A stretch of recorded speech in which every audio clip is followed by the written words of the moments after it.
سنا ہے پرانے زمانے میں جب شہروں کی گلیاں مٹی اور اینٹ کی خوشبو سے پہچانی جاتی تھی اور بازار میں سودا کم بات زیادہ بکتی تھی، تب کثر آباد نام کا ایک شہر تھا۔ یہ شہر بہت پرانا تھا اور بہت چھوٹا تھا، مگر اس کے لوگوں میں ایک عجیب سی تہذیب تھی۔ سلام میں اپنائیت، سودا میں ناپ تول اور مسجد کے صحن میں بیٹھ کر دنیا و آخرت کی باتیں۔ کثر آباد کے بیچوں بیچ ایک پرانا سا بازار تھا۔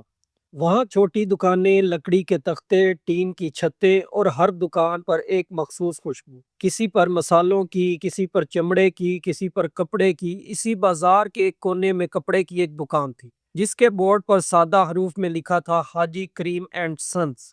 یہ دکان سائز میں چھوٹی تھی مگر اس کے نام کی گونج بڑی تھی۔ وجہ یہ تھی کہ دکان کے مالک حاجی کریم، اللہ ان پر رحم کرے، اپنی ایمانداری، امانت اور نرم گفتاری کے سبب مشہور تھے۔ لوگ کہتے تھے حاجی کریم کے پاس سودا خریدو تو کپڑا ہی نہیں ملتا، دل کو سکون بھی ملتا ہے۔ حاجی کریم نے جوانی میں غربت دیکھی تھی۔ انہوں نے محنت کی، پسینہ بہایا، دن رات ایک کیا مگر ایک بات نہ چھوڑی، اور وہ تھی حلال کی لکیر۔ وہ کہتے تھے رزق کم ہو مگر پاک ہو تو اس میں اللہ کی برکت ہوتی ہے، رزق زیادہ ہو مگر ناپاک ہو تو وہ برکت نہیں، آزمائش ہوتی ہے۔ وقت گزرا اور حاجی کریم کے گھر ایک بیٹا ہوا، سلمان۔ سلمان بچپن سے تیز تھا، ذہین تھا، حساب کتاب میں ماہر تھا۔ جوانی میں اس نے تجارت کے نئے رنگ دیکھے، موبائل حساب کے soft where, social media per marketing, rate list, تھوک کے سودے اور کم وقت میں زیادہ منافع کے خواب۔ سلمان کو اپنے باپ کی عزت ضرور تھی مگر اندر ہی اندر وہ یہ بھی سمجھتا تھا کہ ابا کا زمانہ الگ تھا، میرا زمانہ الگ ہے۔ اسے لگتا تھا کہ حاجی کریم کی ایمانداری کبھی کبھی کاروبار کو سست کر دیتی ہے۔ وہ سوچتا اگر میں ذرا سی سختی کر لوں، ذرا سا چالاک ہو جاؤں تو دکان کو بڑا کر دوں۔ اور پھر بازار میں کچھ لوگ تھے جو سلمان کے کان میں ایسی باتیں ڈالتے تھے جیسے شہد میں زہر ملا ہو۔ ان لوگوں میں سب سے نمایاں تھا رفیق سیٹھ۔ رفیق سیٹھ کثر آباد کا بڑا تھوک فروش تھا۔ اس کے پاس گودام تھے، گاڑی تھی، نوکر چاکر تھے اور زبان ایسی تھی کہ سننے والا اپنی ہی بات بھول جائے۔ وہ ہنستا تو یوں لگتا جیسے سب کچھ آسان ہے، اور سمجھاتا یوں لگتا جیسے ایمانداری بے وقوفی ہے۔ ایک دن رفیق سیٹھ حاجی کریم کی دکان پر آیا۔ وہ اندر داخل ہوا تو حاجی کریم نے احتراماً کھڑے ہو کر سلام کیا، کرسی پیش کی اور چائے منگوائی۔ بازار کے لوگ دیکھتے تھے کہ حاجی کریم ہر کسی کے ساتھ ادب سے پیش آتے، چاہے سامنے والا کیسا ہی ہو۔ رفیق سیٹھ نے چائے کی پیالی اٹھائی، ایک گھونٹ لیا اور سلمان کی طرف دیکھ کر بولا، بیٹا سلمان، سنا ہے اب تم کاروبار سنبھال رہے ہو، ماشاءاللہ، جوان خون ہے، تیزی ہے، بس ایک بات یاد رکھو، بازار میں کامیابی کا راز نفع ہے، نفع کے بغیر عزت صرف لفظ رہ جاتی ہے۔ سلمان کی آنکھوں میں ایک چمک آئی، اس نے قدرے جھک کر کہا، سیٹھ صاحب، نفع ہی تو چاہیے، بس ابا ہر بات میں حلال حرام کی لکیر اتنی گہری کھینچ دیتے ہیں کہ کبھی کبھی لگتا ہے ہم کاروبار نہیں خطبہ دے رہے ہیں۔ حاجی کریم کے چہرے پر سنجیدگی آ گئی۔ انہوں نے آہستہ سے کہا، بیٹا، کاروبار اگر اللہ کے حکم کے مطابق ہو تو عبادت ہے، اور عبادت میں جلدی نہیں، راستہ دیکھا جاتا ہے۔ رفیق سیٹھ نے ہلکی سی قہقہا لگایا اور بولا، حاجی صاحب، میں آپ کی عزت کرتا ہوں، آپ کی سچائی اپنی جگہ، مگر زمانہ بدل گیا ہے، آج کل جو تیز ہے وہی جیتتا ہے۔ حاجی کریم نے پیالی میز پر رکھ دی اور نرم آواز تھی مگر بات سخت، تیزی اور بے ایمانی میں فرق ہے۔ رفیق، تیزی وہ ہے جو حق کے اندر ہو، اور بے ایمانی وہ ہے جو نفع کے نام پر حق کو کھا جائے۔ رفیق سیٹھ نے بات بدلتے ہوئے کہا، میں تو بس سلمان کے لیے ایک موقع لایا ہوں۔ میرے پاس ایک نیا لاٹ آیا ہے کپڑے کا، باہر سے آیا ہے، ریٹ ایسا ہے کہ تم دکان پر رکھو تو دگنا کما سکتے ہو، بس تھوڑا سا سمجھوتا کرنا پڑے گا۔ سلمان نے فوراً پوچھا، سمجھوتا؟ کیسا سمجھوتا؟ رفیق سیٹھ نے دھیرے سے کہا، دیکھو بیٹا، کپڑے کی کوالٹی اوسط ہے مگر لیبل اچھا لگا دو، پیکنگ اچھی کر دو، پریمیم لکھ دو، کسٹمر کو حقیقت کم، تاثر زیادہ چاہیے۔ پھر بلنگ میں بھی سہولت، آدھا بل آدھا کیش، ٹیکس کا زمانہ ہے۔ حاجی کریم کی آنکھوں میں ناراضی ابھر آئی۔ انہوں نے دو ٹوک کہا، رفیق، میری دکان پر یہ بات دوبارہ نہ کرنا۔ رفیق سیٹھ نے مسکرا کر ہاتھ اٹھایا، ارے حاجی صاحب، ناراض نہ ہو، میں تو دکان نہیں دنیا کا طریقہ سمجھا رہا تھا۔ سلمان، سوچ لینا، کل صبح گودام پر آ جانا، مال دکھا دوں گا۔ وہ اٹھا اور باہر نکل گیا۔ دکان کے اندر ایک لمحے کو خاموشی چھا گئی۔ باہر بازار کا شور تھا مگر اندر باپ بیٹے کے بیچ ایک غیر مرئی دیوار کھڑی ہو چکی تھی۔ سلمان نے بے صبری سے کہا، ابا آپ ہر موقع پر منع کر دیتے ہیں، سب لوگ ایسے ہی کرتے ہیں، ہم اکیلے پاکیزگی کا علم اٹھا کر کب تک بیٹھے رہیں گے؟ حاجی کریم نے سلمان کو غور سے دیکھا، ان کی نگاہ میں ایک باپ کا درد تھا اور ایک مرد مومن کی فکر۔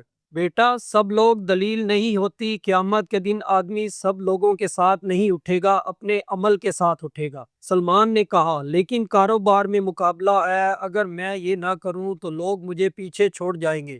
حاجی کریم نے آہستہ سے جواب دیا، پیچھے رہ جانا برا نہیں اگر آگے جانے کا راستہ غلط ہو، اور جو تم آگے سمجھ رہے ہو وہ صرف پیسہ ہے، یاد رکھو اصل آگے وہ ہے جہاں دل کا سکون ہو اور رزق میں برکت ہو۔ سلمان نے تھکے ہوئے انداز میں کہا، برکت؟ ابا یہ برکت ہے کہاں؟ اس کا پیمانہ کیا ہے؟ حاجی کریم نے مسکرا کر کہا، برکت کا پیمانہ حساب کتاب میں نہیں ہوتا بیٹا، برکت یہ ہے کہ کم میں گزارا ہو جائے، برکت یہ ہے کہ گھر میں امن ہو، برکت یہ ہے کہ بیماری کم ہو، برکت یہ ہے کہ رزق تمہیں اللہ کی طرف کھینچے اور نہ کہ شیطان کی طرف۔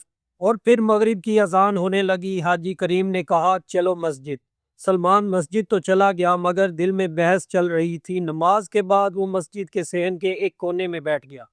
وہاں محلے کا امام مولانا یوسف اکثر مغرب کی نماز کے بعد چند لمحے بیٹھتے، لوگوں کے سوال سنتے اور نرم لہجے میں جواب دیتے۔ مولانا یوسف نے سلمان کے چہرے پر الجھن دیکھی تو پوچھا، سلمان بیٹا کیا بات ہے، دل بوجھل لگ رہا ہے؟ سلمان نے ہچکچاتے ہوئے کہا، مولانا صاحب ابا کہتے ہیں اللہ کے ساتھ تجارت کرو، میں کاروبار کی زبان سمجھتا ہوں مگر یہ جملہ سمجھ نہیں آتا، اللہ کے ساتھ تجارت مگر کیسے؟ مولانا یوسف نے مسکرا کر کہا، اچھا سوال ہے، آؤ بیٹھو۔ سلمان قریب ہو گیا۔ مولانا نے کہا، تم بازار والے ہو اس لیے اللہ بھی تمہیں سمجھانے کے لیے تجارت کی مثال دی۔ دیکھو تجارت میں تم سرمایہ لگاتے ہو، محنت کرتے ہو، پھر نفع کی امید رکھتے ہو۔ اب سوچو کون سا شریک ایسا ہے جو نہ دھوکہ دے، نہ وعدہ توڑے، نہ نفع کم کرے، نہ خسارہ رکھے؟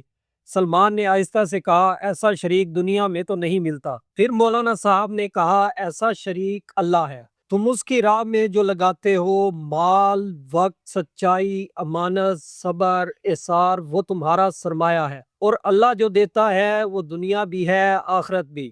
فرق یہ ہے کہ دنیا کے نفع میں شک ہوتا ہے اور اللہ کے وعدے میں شک نہیں۔ سلمان نے سوال کیا، لیکن مولانا صاحب لوگ حرام بھی کھاتے ہیں پھر بھی امیر ہیں۔ مولانا نے بازار کی طرف دیکھا جہاں دکانوں کی روشنی چمک رہی تھی اور لوگ خرید و فروخت میں مصروف تھے، پھر کہا، بیٹا تم ان کی روشنی دیکھ رہے ہو، ان کے دل کا اندھیرا نہیں۔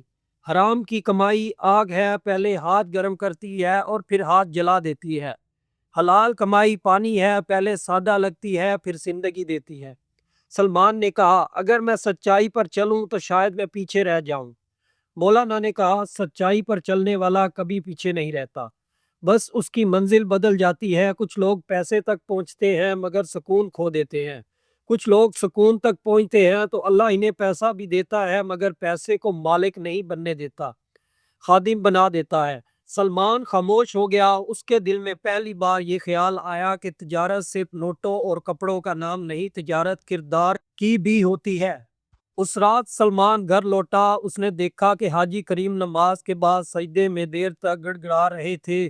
سلمان نے دروازے کے پاس کھڑے ہو کر صرف اتنا سنا، اے اللہ میرے بیٹے کے دل کو ہدایت دے، اسے حلال کی محبت دے اور حرام کی نفرت، اسے دنیا کے نفع سے پہلے آخرت کا نفع دکھا دے۔ سلمان کا دل ایک لمحے کے لیے پگھلا مگر پھر موبائل کی سکرین روشن ہو گئی۔ رفیق سیٹھ کا پیغام تھا، کل صبح 10 بجے مال بہترین، دیر مت کرنا۔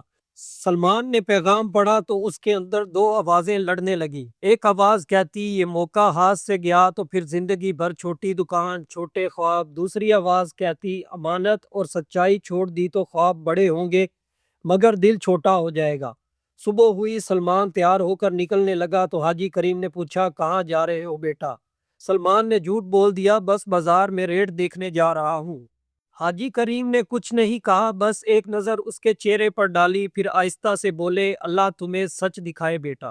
سلمان کے قدم ایک لمحے کو رکے مگر پھر وہ چل پڑا۔ رفیق سیٹھ کا گودام بازار کے پچھلے حصے میں تھا۔ بڑا سا دروازہ، اندر بوریاں، کارٹن، کپڑے کے گٹھے اور چند مزدور۔